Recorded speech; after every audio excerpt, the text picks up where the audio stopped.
सोचने से कहाँ मिलता है तमन्नाओं का शहर, सोचने से कहाँ मिलता है तमन्नाओं का शहर, मंजिल पाने के लिए चलना भी जरूरी है, मंजिल पाने के लिए चलना भी जरूरी है।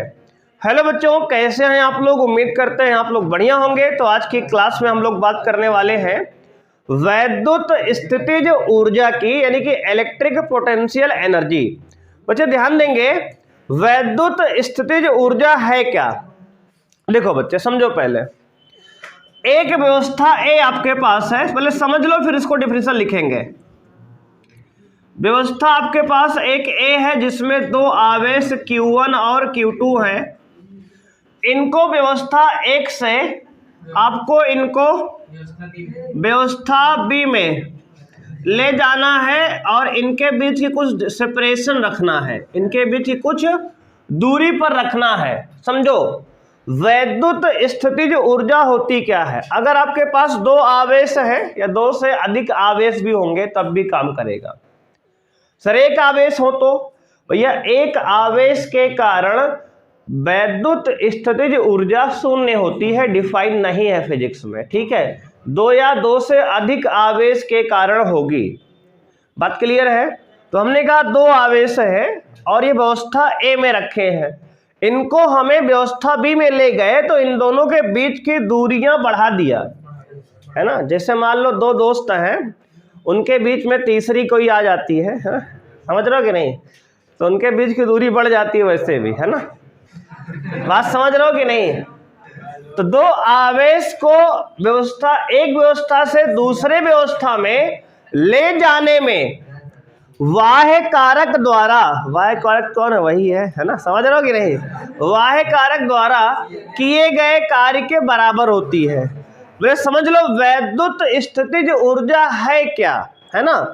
देखो सुनो फिर से, दो या दो से अधिक निकाय के, दो या दो से अधिक आवेशों के निकाय के कारण वैद्युत स्थितिज ऊर्जा उन आवेशों को एक व्यवस्था से दूसरे व्यवस्था में ले जाने में किए गए कार्य के बराबर होती है।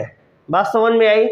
फिर से देखो, दो आवेश है किसी व्यवस्था में, इन आवेश को एक व्यवस्था से दूसरे व्यवस्था में ले जाने में किए गए कार्य, और कार्य कौन करेगा? वाह्य कारक, एक्सटर्नल एजेंट, है ना। जैसे मान लो एक सत्येंद्र है और एक सत्येंद्र का बेस्ट फ्रेंड है ना, आलोक। अब मान लो इनके बीच में, इनको बीच में कोई तीसरा आ गई, शीला। तो क्या होगा? इनके बीच की पहले तो धीरे धीरे आएगी ना, धीरे धीरे से मेरी जिंदगी। बात समझ रहे हो भाई? धीरे धीरे से आएगी और इन दोनों क्या करेगी? फिर धीरे धीरे से ही दूर करेगी, समझ रहे हो कि नहीं? और धीरे धीरे कॉन्सेप्ट भी यहाँ पे है, क्योंकि इसकी पोटेंशियल एनर्जी ना बढ़े, वो sorry kinetic energy, change in kinetic energy, गतिज ऊर्जा में परिवर्तन शून्य हो, मतलब गतिज ऊर्जा में परिवर्तन ना हो, अदरवाइज ये काम भी नहीं करेगा ना, कैलकुलेशन चेंज होगी फिर। मतलब इसको बहुत धीरे धीरे सेपरेट करना है, अलग करना है। बात समझ रहे हो कि नहीं? कोई फील आया कुछ? स्थितिज ऊर्जा है क्या? देखो डिफिनीशन अभी लिख देंगे, आसान है, जो बोल रहे हैं डिफिनीशन है ना। अब सुनो, पहले लिख लो फिर समझाते हैं एक बार, ध्यान से लिखना। दो या दो से अधिक, दो या दो से अधिक, ध्यान सुनोगे आप? देखो ध्यान सुन लो, पहले समझ लो। दो या दो से अधिक आवेशों के निकाय की, ध्यान सुनो, दो या दो से अधिक आवेशों के निकाय की वैद्युत स्थितिज ऊर्जा, वैद्युत स्थितिज ऊर्जा, दो या दो से अधिक आवेशों के निकाय की वैद्युत स्थितिज ऊर्जा उन आवेशों को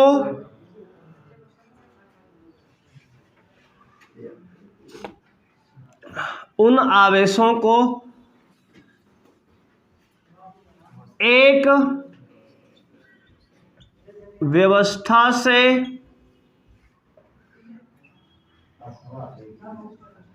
दूसरे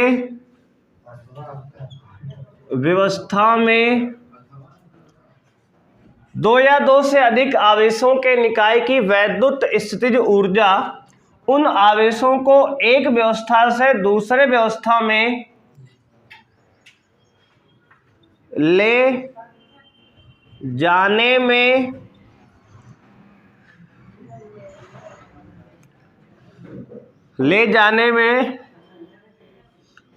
बाह्य कारक द्वारा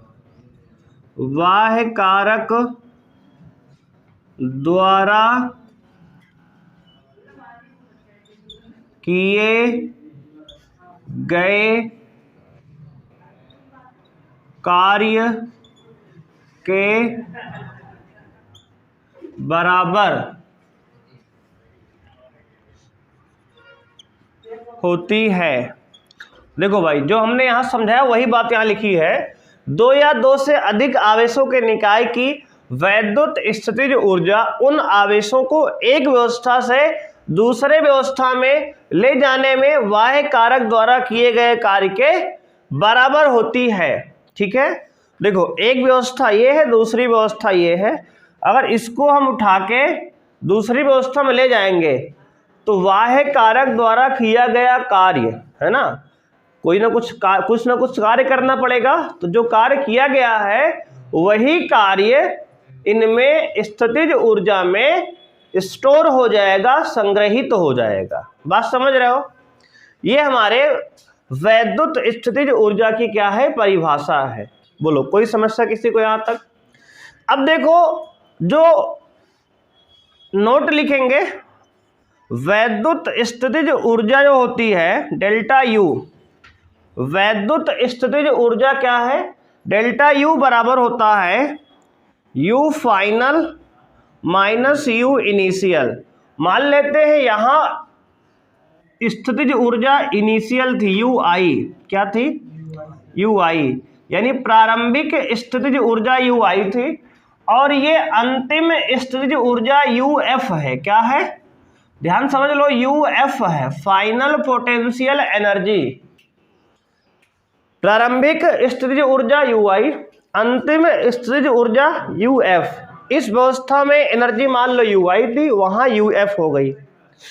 तो फॉर्मूला क्या है, डेल्टा यू स्थितिज ऊर्जा में परिवर्तन। डेल्टा यू क्या होता है, तो कहोगे स्थितिज ऊर्जा में परिवर्तन। समझ लो ध्यान से भाई।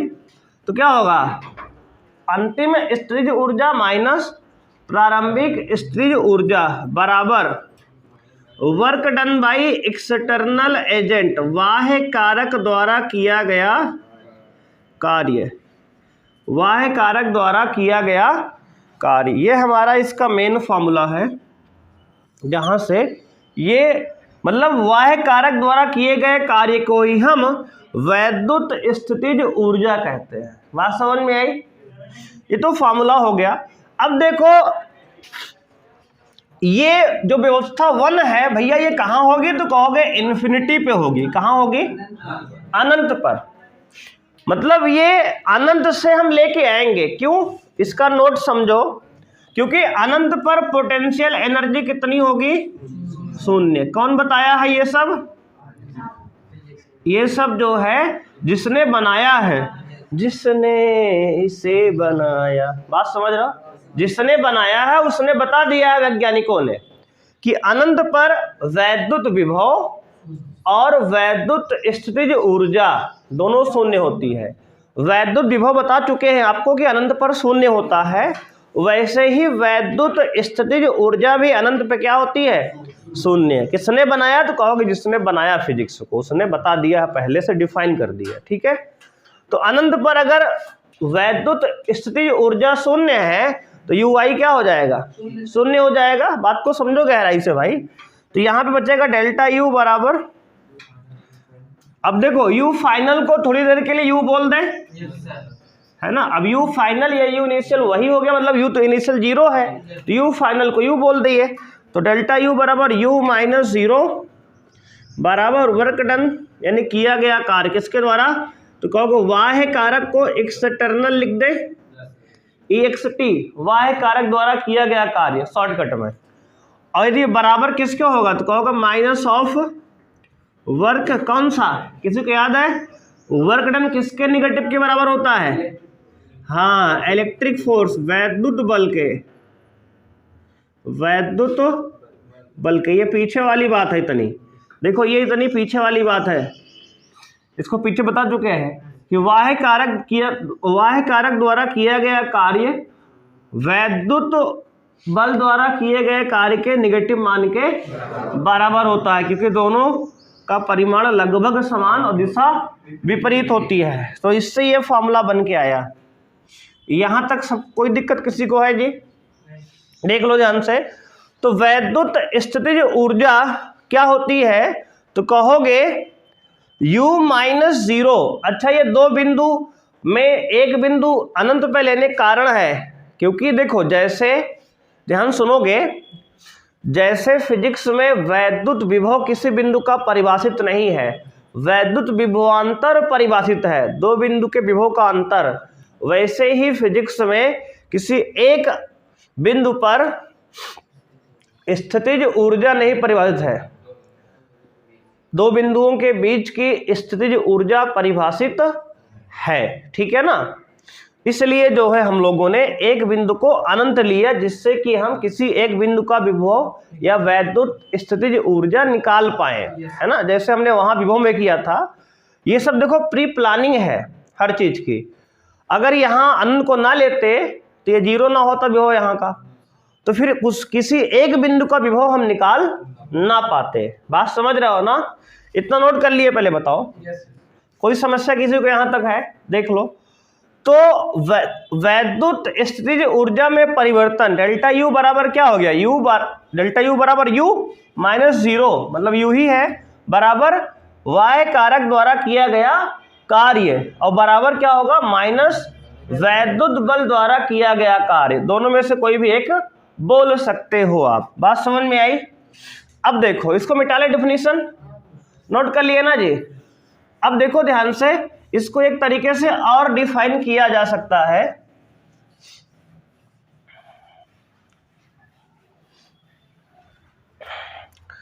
तो डेल्टा यू बराबर लिख सकते हैं, डेल्टा यू बराबर क्या हो गया,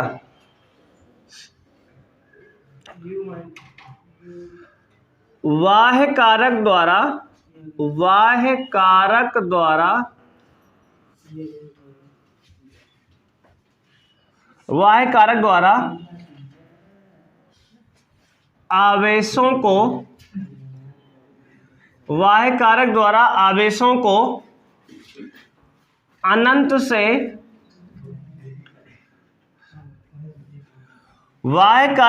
आवेशों को अनंत से किसी व्यवस्था में लाने में, देखो वाह्य कारक द्वारा आवेशों को अनंत से किसी व्यवस्था में लाने में किए गए कार्य के बराबर होती है। वाह्य कारक द्वारा आवेशों को अनंत से किसी व्यवस्था में लाने में किए गए कार्य के बराबर होती है, ठीक है ना। ध्यान से देख लो। अच्छा ये पोटेंशियल एनर्जी की जो डिफिनीशन है वैद्युत स्थितिज ऊर्जा की, ये सदैव परिभाषित है, ऑलवेज, ठीक है ना। डेल्टा यू बराबर वाह्य कारक द्वारा आवेशों को अनंत से किसी व्यवस्था में लाने में किए गए कार्य के बराबर होती है। इसको नोट कर लिए ना। अब देखो इसका मतलब लिख दिए, इसका मतलब ये लिखे हैं, देखो ये इंग्लिश में लिखा है ना, डेल्टा यू बराबर work done by external agent. तो इसी का मतलब हिंदी में क्या हुआ, तो डेल्टा यू मतलब होता है वाह्य कारक द्वारा आवेशों को अनंत से किसी व्यवस्था में लाने में किए गए कार्य के बराबर होती है। बात समझ में आई? अब देखो नोट लिखोगे, नोट ये है भौतिक विज्ञान में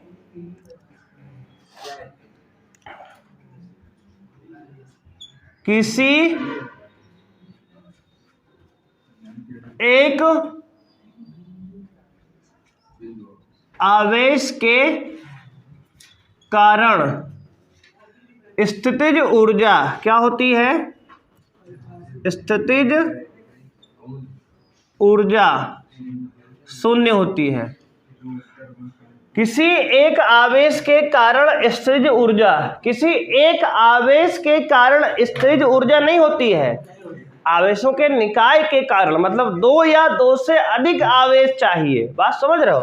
अगर कोई एक सिंगल आवेश लिखा है, इसको मिटा दे, तो उसके कारण स्थितिज ऊर्जा क्या होगी?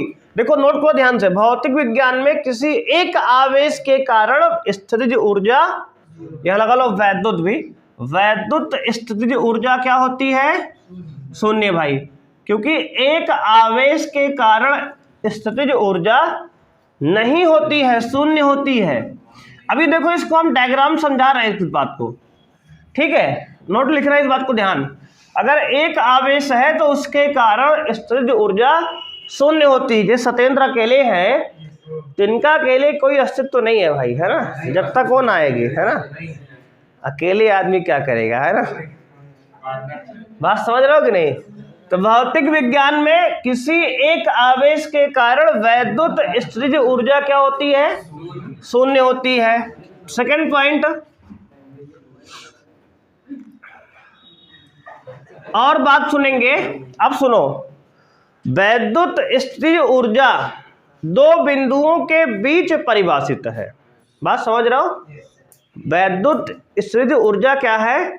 दो बिंदुओं के बीच परिभाषित है। यह केवल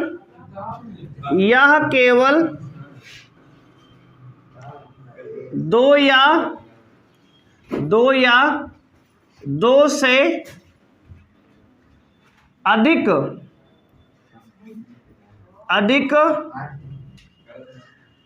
आवेशों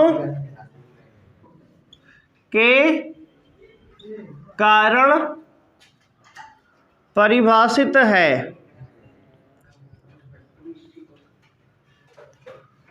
ठीक है, इसको नोट कर लो ध्यान से।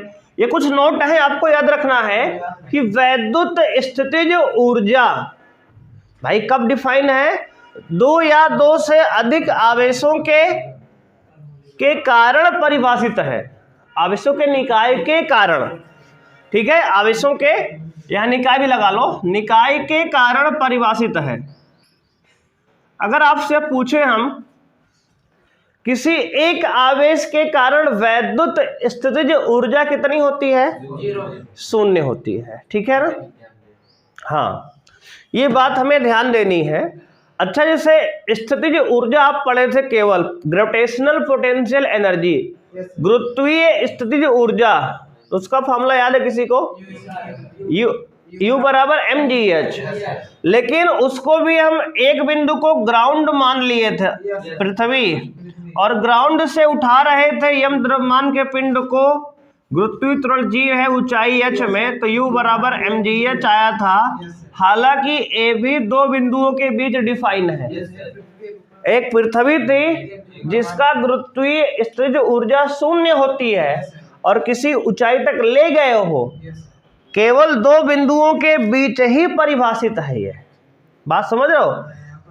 हाँ, वहां भी यही चल रहा था, लेकिन वहां ग्राउंड पे जीरो होती है, इसलिए ऐसा सही हुआ था। बात समझ रहे हो? तो स्थितिज ऊर्जा जो है दो बिंदुओं के बीच डिफाइन की गई है। बात समझ रहे हो ना?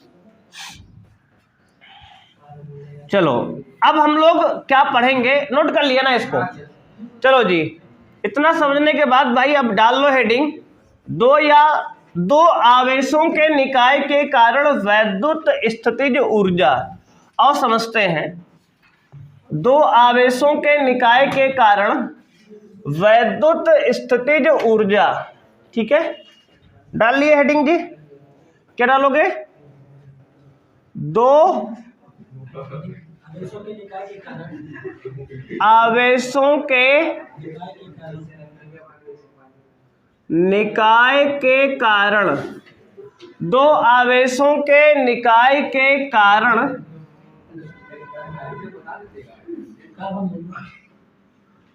वैद्युत स्थितिज ऊर्जा। देखो यार ध्यान समझ लो, दो आवेशों के निकाय के कारण वैद्युत स्थितिज ऊर्जा। चलो ये हमारा टॉपिक है, इसका फॉर्मूला हमें आएगा अभी U बराबर K Q1 Q2 by R, है ना। उसे डिराइव करना है कैसे बना है, ठीक है। अब देखो प्रोसीजर वही है कि हम अनंत से दो आवेश को लेके आएंगे। समझ लो, पहले हम दो आवेश को अनंत से किसी व्यवस्था में लेके आएंगे और उसमें जो किया गया कार्य होगा वाह्य कारक द्वारा, उस वाह्य कारक द्वारा किए गए कार्य को ही हम वैद्युत स्थितिज ऊर्जा का नाम देंगे, है ना। क्या नाम दे, समझ रहे हो ना, तो वैद्युत स्थितिज ऊर्जा नाम देंगे। बात समझ रहे हो कि नहीं। अब देखो ध्यान समझो आप, देखो भाई दो आवेश आपके पास हैं Q1 Q2 और मान लेते हैं कहाँ है ये, अनंत पे है। कहाँ है ये, अनंत पे है। इन दोनों आवेश को हमें अनंत से इन दोनों को उठा के, देखो Q1 और Q2 आवेश को एक दूसरे से मान लो x दूरी पर ले जाके रख दिए, एक दूसरे से x दूरी पर ले जाके रख दिए, तो इस व्यवस्था से इस व्यवस्था में जाने में कुछ ना कुछ हमें कार्य करना पड़ेगा, और जो कार्य करना पड़ेगा इसी कार्य को ही वैद्युत स्थितिज ऊर्जा कहते हैं, बस। और वही कार्य हमें आज निकालना है। बात समझ रहे हो कि नहीं। चलो अब शुरू करते हैं कहानी को। तो भाई सबसे पहले हम क्या करेंगे, ध्यान देना, ये दो आवेश अनंत पे है ना हमारे पास, ये हमारी व्यवस्था क्या है, व्यवस्था एक व्यवस्था है ए। हमें व्यवस्था, ध्यान दो, कहाँ जाना है, व्यवस्था बी में इसको ले जाना है। देखो सबसे पहले क्या करेंगे, आवेश Q1 को अनंत से, अच्छा एक ही के ले जाएंगे ना यार, पहले बाहुबली बन जाओगे एक बार में। क्या अरे भाई एक ही ले जाओगे ना, दो आवेश रिपल्सन दोनों में होगा प्रतिकर्षण, तो एक एक को ले जाएंगे। आवेश Q1 को अनंत से बिंदु मान लेते हैं यहाँ P तक ले गए हो इसको आप, हाँ यहाँ मान लेते हैं आवेश Q1 आप ले जा रहे हो यहाँ से लेके यहाँ तक, और ये बिंदु P है मान लो, ठीक है। आवेश Q1 को अनंत से बिंदु P तक ले जाने में किया गया कार्य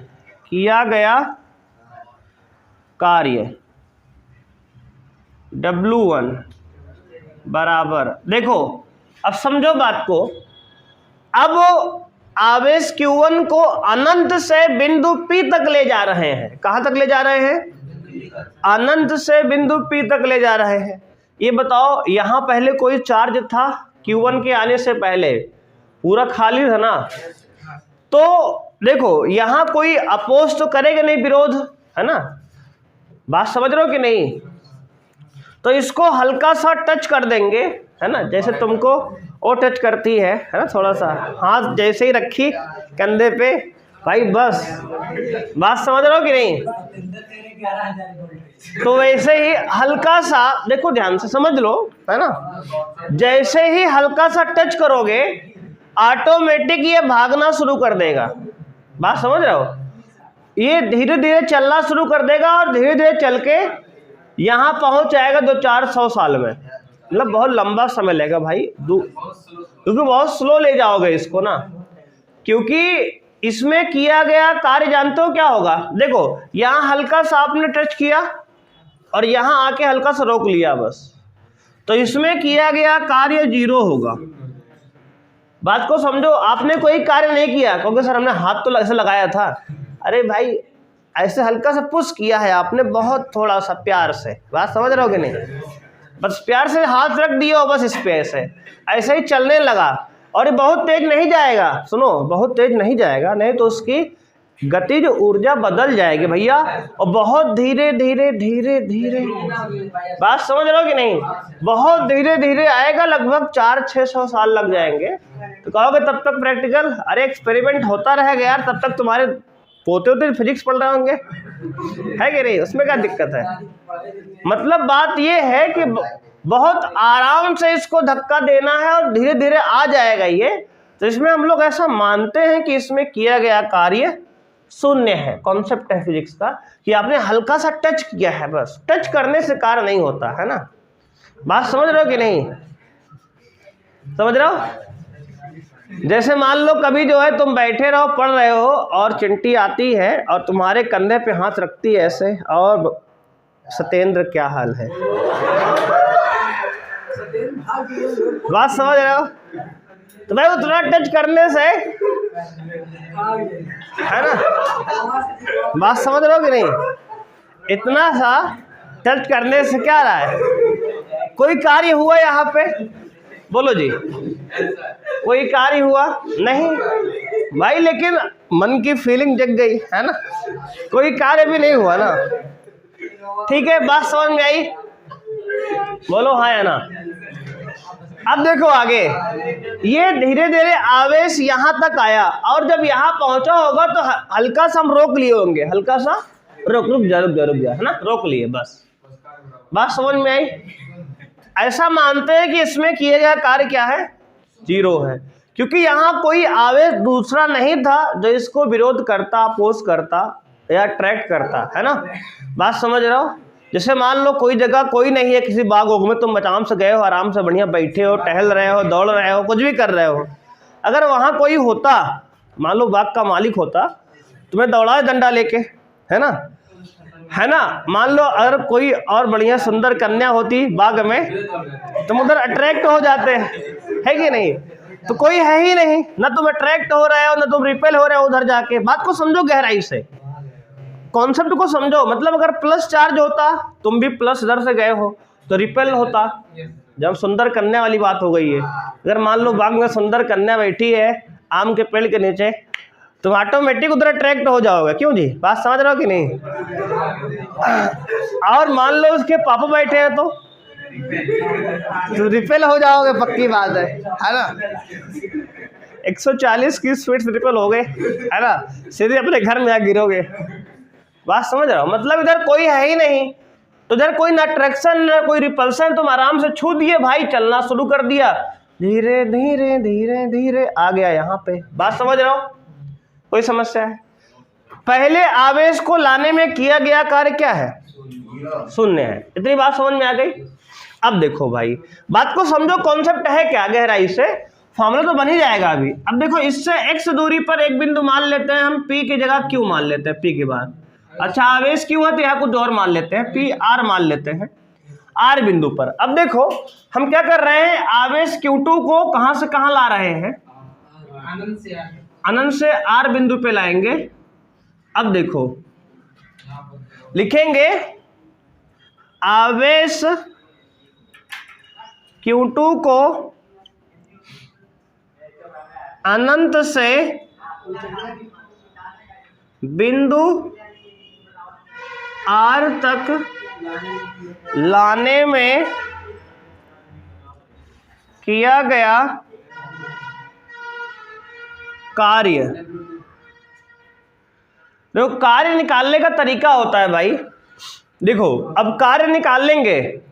अब देखो जब यहां से उस आवेश को ले जा रहे थे Q2 को Q1 के तरफ, तो एक आवेश पहले से है, तो अब हमें कार्य करना पड़ेगा। समझो अब अभी तक बाग में कोई नहीं था, अब मान लो उसके पापा आ गए हैं, बात समझ रहे हो। Q1 कौन है, मान लो उसके पापा हैं। अब तुम भाई इधर से जा रहे हो तो रिपल्सन तो होगा ही, प्रतिकर्षण होगा ना। अब तो अब हम आवेश को ऐसे पकड़ के बहुत धीमे धीमे ले जाएंगे, ऐसे ऐसे, बात समझ रहे हो। क्योंकि प्रतिकर्षण हो रहा है ना भाई, प्लस प्लस आवेश में क्या होगा, प्रतिकर्षण होगा। और मान लो सर, अगर कह दो, अगर मान लो सर वो पापा ना हो वही हो तो, है ना, तो फिर अट्रैक्शन होगा, तब आकर्षण होगा, तब भी पकड़ के ले जाना पड़ेगा, रुक बे, आराम से जा, आराम से जा, आराम से जा, है ना, नहीं तो उसकी गतिज ऊर्जा बदल जाएगी आवेश की, है ना। मतलब दोनों में हमें कार्य करना पड़ेगा, समझ लो गहराई से बात को। अगर आवेश प्लस हो चाहे माइनस हो, दोनों ही केस में हमें कार्य करना पड़ेगा। अगर प्लस प्लस होगा भैया, प्रतिकर्षण होगा, तब आराम से खींच के ले जाना पड़ेगा, आराम से। और अगर एक इधर माइनस आवेश है, मान लो ये प्लस आवेश है, प्लस माइनस कोई भी हो सकता है, अगर एक प्लस माइनस है तो आकर्षण होगा, तो उसको आराम से पकड़े रहेंगे, हल्का हल्का ढील देंगे, फिर धीरे धीरे जा भाई, धीरे धीरे जा, है ना। बात समझ रहे हो कि नहीं, नहीं बहुत तेजी से चला जाएगा, है ना, बात समझ रहे हो। अगर एक प्लस माइनस होगा, बहुत तेजी से जाके चिपक जाएगा, समझ पा रहे हो। तो हमें धीरे धीरे ले जाके वहां रखना पड़ेगा आराम से, मतलब दोनों ही कंडीशन में कार्य करना पड़ रहा है, बोलो हाँ या ना। चलो बहुत सही, इतनी बात समझ में आ गई लगता है सबको। मतलब अगर दोनों प्लस प्लस है तब खींच के ले जाना पड़ेगा पकड़ के, और अगर एक प्लस माइनस है तो पकड़ के फिर रोक के ले जाना पड़ेगा, हल्का हल्का ढील देना पड़ेगा, पतंग को ढील दे थोड़ा थोड़ा, आराम से जा, है ना। अगर एक पतंग इकट्ठा छोड़ दोगे तो क्या होगा, भाग जाएगी कहीं कहीं, है ना, समझ रहे हो ना। अब देखो, तो भाई हमने यहां पे कार्य निकालने का जुगाड़ देखना ध्यान से, V R minus V infinity बराबर work done by external agent upon charge. कौन सा चार्ज, जिसको ले गए हो आप। देखो Q2 को अनंत से बिंदु R तक ले जाने में किया गया कार्य क्या है, VR माइनस VP। यहां विभवांतर का कॉन्सेप्ट लगा रहे हैं, दो बिंदुओं के बीच का विभवांतर कैसे लिखते हो, फाइनल पॉइंट का विभव, मतलब अंतिम बिंदु का विभव माइनस प्रारंभिक बिंदु का विभव बराबर वर्क डन, किया गया कार्य बाह्य कारक द्वारा किया कार्य बटे उस आवेश को जिसको आप ले गए हो। इतनी बात समझ में आई। देखो वहां कार्य 0 था, क्यों भैया, क्योंकि वहां पहले कोई आवेश था ही नहीं, ना कोई रोकने वाला ना कोई टोकने वाला, है ना, तो आराम से किया गया कार्य 0 था। लेकिन अब इसको जब ले जाए दूसरे को, तो पहला आवेश वहां पहुंच चुका है, अब इसको रिपेल करेगा, बात समझ रहे हो ना, या ट्रैक करेगा, जैसा नेचर होगा आवेश का। अभी हमने दोनों को प्लस प्लस मान के समझ रहे हैं, बात समझ रहे हो आप। तो जब Q2 को अनंत से बिंदु R तक ले गए हो, तो उसमें किया गया कार्य निकालने का जुगाड़ हमने लगाया कि अंतिम बिंदु का विभव माइनस प्रारंभिक बिंदु का विभव बराबर बाह्य कारक द्वारा किया गया कार्य बटे उस आवेश को जिसको आप ले गए हो। क्लियर है। ये बताओ बिंदु R पर विभव कितना है, बिंदु R पर विभव है भैया, आपकी बार, पिछली बार शून्य था, कोई आवेश नहीं था, अब की बार। अच्छा आदमी ज्यादा किससे परेशान है बताओ, पड़ोसियों से ना। तो विभव भैया इस बिंदु R पर इस P के कारण होगा, इस Q1 आवेश के कारण, बात समझ रहे हो। हर आदमी अपने पड़ोसी से परेशान है ना, पड़ोसन से नहीं परेशान है, पड़ोसन को तो है ना खास परेशानी पड़ोसी से है, क्यों जी, पड़ोसन को देख के दिन कट रहे हैं, है ना, बात समझ रहे हो कि नहीं। अब देखो वी आर मतलब समझ रहे हो क्या होगा, के Q1 अपॉन यहां से यहां की दूरी क्या है, x, बात समझ में आई। बिंदु R पर विभव क्या होगा, के Q1 बाई x, क्योंकि Q1 आवेश के कारण उससे x दूरी पर विभव के Q1 बाई x होता है, जो का सूत्र है। और अनंत पर विभव क्या होता है, शून्य, बराबर work done by external agent upon Q2, है ना। बोलो बात समझ में आई, कोई समस्या है किसी को यहाँ पे। तो यहां से क्रॉस मल्टीप्लाई करोगे, W बराबर क्या आ जाएगा, तो कहोगे W, अच्छा इसको W2 बोल दें क्या थोड़ी देर के लिए, क्योंकि W1 उसको बोले हैं, इसको W2 बोल दें क्या, वाह्य कारक द्वारा किया गया कार्य तो है ही है, वैसे भी इसको W2 बोल देते हैं। तो W2 बराबर क्या हो जाएगा, KQ1 Q2 बटे X। बोलो बात समझ में आई? कोई समस्या किसी को यहां तक? देखो पहले आवेश को अनंत से बिंदु P तक ले जाने में किया गया कार्य शून्य, क्योंकि वहां कोई आवेश पहले से था ही नहीं, कोई विभवांतर नहीं होगा, कोई विभवांतर वहां नहीं है तो कोई कार्य भी वहां नहीं हुआ, है ना। एक तरीका समझने का ये है। दूसरा ये था कि हमने यार हल्का सा टच कर दिया, बस हल्का टच किया है तो इसमें कोई कार्य थोड़ी हुआ है भाई, ऑटोमेटिक भाग गया वहां तक वो, है ना। अब देखो दोनों कार्य समझ में आए, अब कुल कार्य निकालो। कुल कार्य यानी W एक्सटर्नल बाह्य कारक द्वारा किया गया कार्य है, तो W1 प्लस W2 आएगा वही, लेकिन लिखना पड़ेगा आपको, दिखाना पड़ेगा कुल कार्य।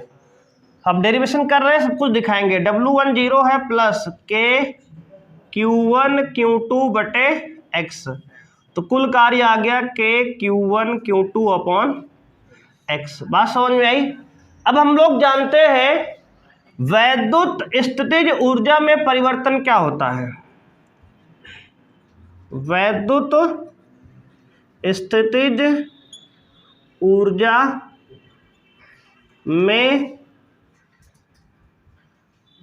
परिवर्तन, डेल्टा U बराबर U final minus U initial बराबर work done by external agent, बाह्य कारक द्वारा किया गया कार्य, जिसको भाई इंग्लिश में दिक्कत, हिंदी लिखो, बाह्य कारक द्वारा किया गया कार्य। अब ध्यान देना, इनिशियल पोजीशन में विभव कितना था, विभव वैद्युत स्थितिज ऊर्जा, स्थितिज ऊर्जा शुरुआत में 0 होगी, क्योंकि भैया अनंत पे स्थितिज ऊर्जा शून्य होती है, अभी थोड़ी देर पहले बताए थे। और इसको U फाइनल को हम U बोल दें फिर से, वही जो वहां बताए थे, है ना, वहां बोले थे, यही बात थोड़ी देर पहले अभी समझा रहे थे। तो अब इसको लिख लो डेल्टा U, यानी कि डेल्टा U बराबर U माइनस 0 बराबर, इसकी वैल्यू क्या है, KQ1 Q2 अपॉन X। बोलो हाँ या ना। तो यहां से आपके पास देखो डेल्टा U ही U के बराबर है। देखो वास्तव में देख लो, ये वैद्युत स्थितिज ऊर्जा में परिवर्तन आया है, दो बिंदुओं के बीच की वैद्युत स्थितिज ऊर्जा है ये, लेकिन एक बिंदु को हमने जुगाड़ से 0 अनंत पे लिया है, जिससे 0 हो गया ना। ऐसे वहां भी हम किए थे वैद्युत विभव समझने में, याद करो, है ना। ये कहानी बनाई गई है इसलिए, अगर आप जो है ध्यान से पढ़ोगे HC वर्मा किताब, HC वर्मा जी की, तो उसमें क्या है जानते हो ना उनको, हाँ कानपुर के IIT के प्रोफेसर हैं, रिटायर हो चुके हैं अब तो, है ना। हाँ तो उनको, हाँ पद्मश्री से सम्मानित है, तो उनको जानते हो, उनकी किताब में वैद्युत स्थितिज ऊर्जा, जब वैद्युत विभव पढ़ोगे ना, तो वैद्युत विभव की परिभाषा है ही नहीं, क्योंकि होता ही नहीं है वास्तव में, सही बात है ना। हम लोग बनाए हैं कॉन्सेप्ट से कि एक बिंदु को अनंत पे लेकर, बात समझ रहे हो। तो U बराबर क्या आ गया, KQ1 Q2 बाई X, बात समझ रहे हो। यानी कि दो आवेश के बीच की दूरी पर, यानी वैद्युत स्थितिज ऊर्जा आवेशों के बीच की दूरी पर निर्भर करता है। तो U बराबर KQ1 Q2 बाई X आ गया। अब ये हमारा फॉर्मूला बन गया किसका, वैद्युत स्थितिज ऊर्जा का। लेकिन नोट रखेंगे कि आवेश का मान चिन्ह के साथ रखेंगे। अभी हमने प्लस प्लस के लिए किया है, अगर एक प्लस माइनस होता तो एक माइनस भी यहां आता अभी, बात समझ रहे हो। तो लिखेंगे नोट करके, नोट ये लिखेंगे भाई कि Q1 Q2 का मान, Q1 Q2 का मान चिन्ह के साथ रखेंगे, चिन्ह के साथ रखेंगे, बात समझ रहे हो। नोट करके लिख लो कि अगर जब भी हम वैल्यू रखेंगे, क्योंकि ये अदिश राशि है, वैसे भी हम पहले बता चुके हैं, जहां जहां अदिश राशि आएगी वहां वहां हम चिन्ह जरूर रखेंगे आवेश का, ठीक है। तो ये भी अदिश राशि है, अदिश है तो भैया चिन्ह यहां रखना जरूरी है, बात समझ रहे हो ना। अभी हमने प्लस प्लस के लिए बेस बात समझी है, अगर मान लो प्लस माइनस हो तब भी ऐसे ही आती, लेकिन पोटेंशियल एनर्जी निगेटिव आती, क्योंकि उसको हम ऑटोमेटिक जाने का प्रयास करता आवेश एक दूसरे की तरफ अट्रैक्ट होने का, आकर्षित होने का, लेकिन उसको हम पकड़ लेते, फिर हम बाह्य कारक द्वारा जो कार्य करते इसके विपरीत करते, हम इसको पकड़ खींचे रहते इधर इधर, वैद्युत बल उधर होता, बाह्य कारक इधर होता, इसलिए एक माइनस साइन आता वहां पे। बात समझ रहे हो? तो उसको हम पकड़ के हल्का हल्का ढील देते हैं। बात समझ रहे हो कि नहीं? तो निगेटिव रहेगा। तो इसलिए ध्यान देना, आवेश का मान चिन्ह के साथ रखेंगे। देखो अगर यहाँ प्लस माइनस में भी आपने गलती कर दी तो नंबर कटेगा भाई, जान लो गलत है। देखो सब कुछ आपने कैलकुलेशन सही किया, मान लो वैल्यू रखने में चिन्ह छोड़ दिया तब भी गलत है वो। और प्लस माइनस भी देखना है ध्यान से, क्योंकि अदिश राशि में प्लस माइनस भी अलग अलग बात है। एक देखो +10 एक -10 आंसर, दोनों में तुम्हें लग रहा है कि माइनस का अंतर है, नहीं वो 20 का अंतर है। बात समझ रहे हो? -10 और +10 20 का अंतर हो गया। तुम समझ रहे हो कि प्लस माइनस नहीं लगा है भैया, प्लस माइनस को छोड़ो, उसका डिफरेंस निकल के देखो, 20 का अंतर आया है। बात समझ रहे हो? इसलिए चिन्ह का विशेष ध्यान देना है। कोई दिक्कत यहां तक? बोलो ठीक है ना? नोट कर लीजिए जी। तो दो आवेश के निकाय की वैद्युत स्थितिज ऊर्जा लिख लोगे अब? चलो बहुत सही, इसको नोट कर लिए हो ना? अब देखो हम बता रहे हैं फॉर्मूला फिर से एक बार डायरेक्ट, है ना? अब देखो अगर आपके पास जो आवेश है, समझ लो स्थितिज ऊर्जा लिखेंगे कैसे। मान लो एक आवेश Q1 है, एक आवेश Q2 है, उन दोनों के बीच की दूरी मान लो R है, तो इसके बीच की वैद्युत स्थितिज ऊर्जा U बराबर क्या होगी? K Q1 Q2 बटे R। कोई दिक्कत है जी? बोलो भाई, कोई दिक्कत रही ना? अब देखो ध्यान से, अब दो आवेश का है ना, अगर दो से अधिक आवेश हो तो देखो भैया उसकी भी लिख सकते हैं। सवाल करेंगे कल हम दो से अधिक आवेश का, ठीक है? समझ लो कैसे करेंगे।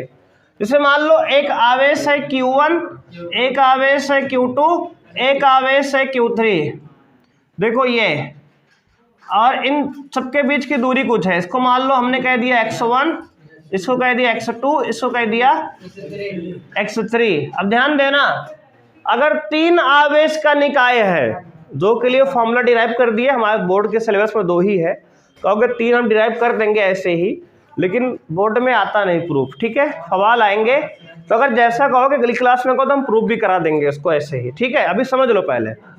तो इसकी वैद्युत स्थितिज ऊर्जा क्या आएगी? देखो ऑल पेयर लिखेंगे, सभी जोड़े, जितने पॉसिबल जोड़े हैं, है ना? जितनी अधिक से अधिक सेटिंग हो सकती है कर लो, है ना? इधर बात समझ रहे हो कि नहीं? इसका सेटिंग भाई अपना नहीं। तो K Q1 Q2 बटे x1, इनके बीच की दूरी प्लस एक जोड़ा ये बन गया K Q2 Q3 बटे x2, एक जोड़ा ये बन गया प्लस K Q1 Q3 बटे x3। बात समझ में आई कि नहीं आई? यही 3 पेयर बनेंगे, बोलो हाँ या ना? अगर 3 आवेश है भैया 3 ही जोड़े बनेंगे। देख लो ये क्या क्या पेयर पॉसिबल है। Q1 का Q2 के साथ ये लिखा है, Q2 का Q3 के साथ ये लिखा है, Q1 का Q3 के साथ ये लिखा है। क्या और कोई जोड़ा पॉसिबल है पेयर? नहीं। लिखना समझ में आया? दो आवेश के बीच में एक ही पेयर पॉसिबल है तो एक रहेगा ये। 3 आवेश के लिए 3 पेयर पॉसिबल है। बात समझ रहे हो कि नहीं समझ रहे हो? बोलो, किसी कोई समस्या है? लिख लोगे इस तरह फॉर्मूला। देखो न्यूमेरिकल कल कराएंगे अगले क्लास में, ठीक है? इस पे न्यूमेरिकल करेंगे, समझ रहे हो कि नहीं? देखो फॉर्मूला बढ़िया है, सवाल आएंगे। अब देखो एक और समझो, अगर अब भाई आपके पास 4 आवेश हो तो पेयर लिखो, Q1 Q2 Q3 Q4, हाँ, इनके बीच की हम आपको दूरी देते हैं। चलो मान लो ये x1 है, ये x2 है, ये x3 है, ये x4 है। चलो भाई, और ये विकर्ण वाले दोनों बता देते हैं हम, इसको x5 कह दिए, इसको x6 कह दिए।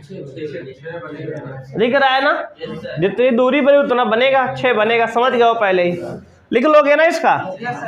बोलो इसका कैसे लिखेंगे? u बराबर k q1 q2 बटे x1, बहुत सही, प्लस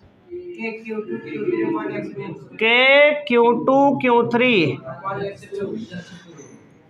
q3 के बीच x2 आएगा, बहुत सही, प्लस k q3 q4 बटे x3, सभी पॉसिबल पेयर लिख दो। और k देखो, इसका बीच का हो गया, इसके बीच का हो गया, इसके बीच का हो गया, अब इसके बीच का q2 q4 बटे x4। अब दो और बचे हैं विकर्ण वाले, q1 q4 k q1 q4 x5 plus k q2 q3। अच्छा q2 q3 पे लिखते एक बार पहले क्या यार? अच्छा q1 q3 था, ये q1 q3 था, तो k q2 q3 यहाँ आएगा बटे x6। बोलो यार कोई दिक्कत है? यही 6 पेयर बनेंगे ना। देखो जो पोटेंशियल एनर्जी का फॉर्मूला आप लिख रहे होंगे, देखो डेरिवेशन जो है 2 वाला बोर्ड का सिलेबस में आता है, पूछा जाता है, ठीक है, ध्यान देना है। 3 वाले 4 वाले डेरिवेशन नहीं आते हैं। देखो ऐसे हम बना सकते हैं सारे, समझ रहे हो ना? जितने पॉसिबल पेयर होंगे, जोड़े होंगे, सबको लिखना होता है प्लस करके, ठीक है, 2-2 आवेश का। ये होता है स्थितिज ऊर्जा का फॉर्मूला, ठीक है। अब इस पे हम लोग को सवाल करना है, नेक्स्ट क्लास में करेंगे। अब एक बार ध्यान से अगर प्रूव करने की इच्छा होगी बताना, फिर करा देंगे नेक्स्ट क्लास में, ठीक है। बोलो कोई समस्या किसी को यहाँ तक? चलो इसको नोट कर लो। आज के लिए इतना ही, मिलते हैं नेक्स्ट क्लास में। थैंक यू, बाय, जय हिंद।